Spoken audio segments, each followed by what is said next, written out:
Okay, today I'm going to be tying a dragon tail diver, and I'm using a Gamakatsu B10S.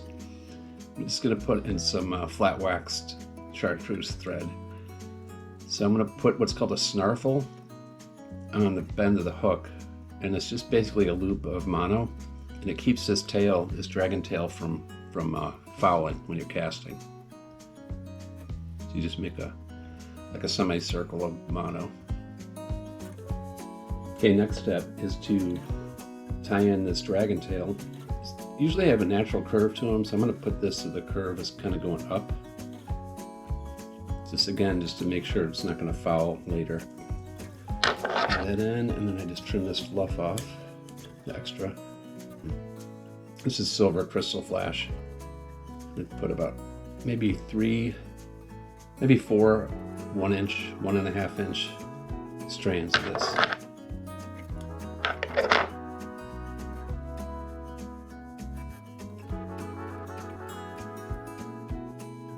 Okay, now I'm going to put in some chartreuse marabou. I'm going to put it on top of that flash that I just tied in.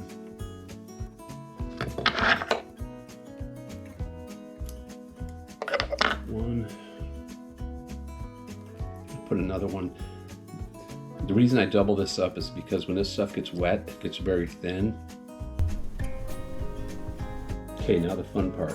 This is just deer body hair from those yellow deer that you see in the woods.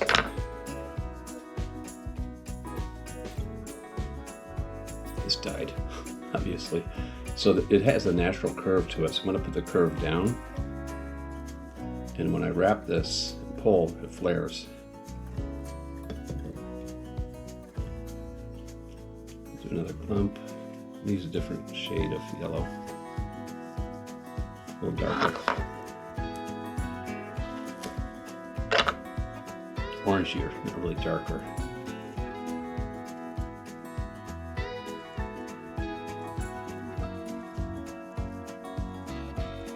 Push it back. A couple wraps in front. Get some green.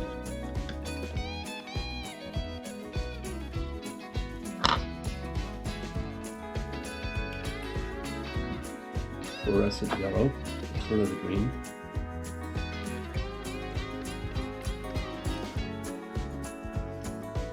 You don't do that. You want to have it nice and tight so it wants to float, or at least be like neutrally buoyant. I leave about a hook eye width between the hook eye and the hair, and that way if I want to tie in a weed guard, I can do that. Plus it just ends up with a cleaner look at the end if you have a little thread there in front of the hair. It doesn't affect how the fly fishes at all, but it just looks a little neater. And like I said, if you want to put a weed guard, you have a space there to do it. Okay, last step before trimming is just to whip finish this.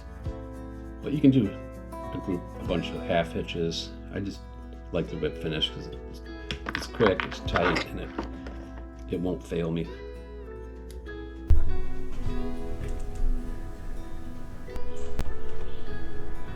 Okay, for this, I start on the bottom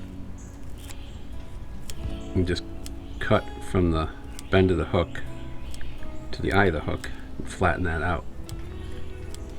That way it opens up the hook gap, makes hooking fish easier, and it just tracks better in the water if you've got that flat bottom. The sides, it's best to go kind of slow because you can't put the hair back on.